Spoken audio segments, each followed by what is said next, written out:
मानो तुम्हें गंगा माँ ना मानो तो बहता पानी। क्या गंगा नदी में नहाने से सचमुच में धुल जाते हैं पाप?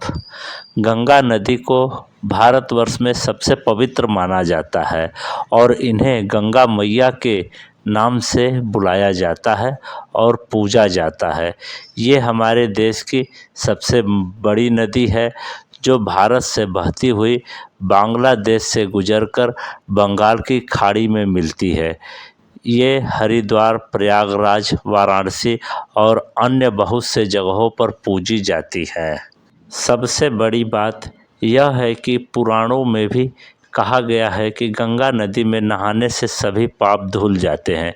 किसी व्यक्ति के मरने के बाद उसकी अस्थियों को गंगा में प्रवाहित करने से उसे मोक्ष की प्राप्ति होती है। नमस्कार दोस्तों, आपका स्वागत है माय यूट्यूब चैनल के अमेजिंग ब्लॉग्स।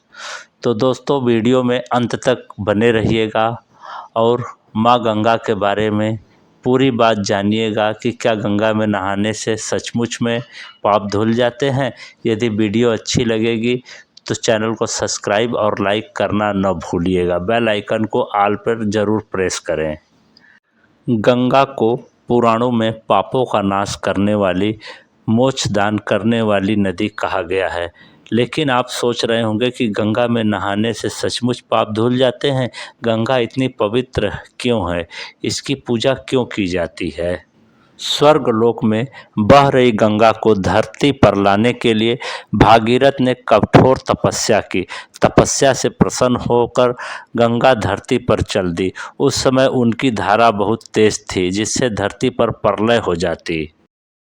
ऐसा देख भगवान शिव ने गंगा को अपनी जटा में रोक लिया और एक पतली धारा छोड़ दी। तब से युगों युग से गंगा धरती पर बह रही है। एक बार पार्वती जी ने भगवान शिव से पूछा, हे देव, क्या गंगा में नहाने से सभी प्राणी पाप मुक्त हो जाते हैं? हम देखते हैं करोड़ों लोग यह सोचकर गंगा में स्नान करते हैं कि हम अपने आप को निष्पाप बना लेंगे। यह सुनकर भगवान शिव ने उत्तर दिया, हे देवी, जिसकी जैसी भावना होती है वैसा ही उसको फल मिलता है। जब शिव और पार्वती धरती पर आए तो शिव जी बूढ़े के वेश में और पार्वती जी सुंदर नारी के वेश में आए। धरती पर आकर भगवान शिव कीचड़ में गिर गए तो पार्वती रोने लगी और बोली, कोई निकाल दो। कई लोग पास आए तो पार्वती जी ने कहा, वही इनको निकालेगा जो निष्पाप हो, निष्कलंक हो और पवित्र हो। पापी मनुष्य इन्हें छूते ही भस्म हो जाएगा। नौ युवती की ऐसी बात सुनकर सबको संशय हुआ। अगर हमने भी अपवित्रता हुई तो बूढ़े बाबा को छूने से हम भस्म हो जाएंगे। यह सोचकर कोई भी बूढ़े बाबा को निकालने को तैयार न। असंख्य लोग आए और चले गए। बहुत से श्रद्धालु हर हर गंगे, पार्वती पतये नमः का जय घोष करते हुए जा रहे थे, लेकिन कोई उनको छू नहीं रहा था। बहुत से लोग तो गंगा स्नान करके लौट रहे थे।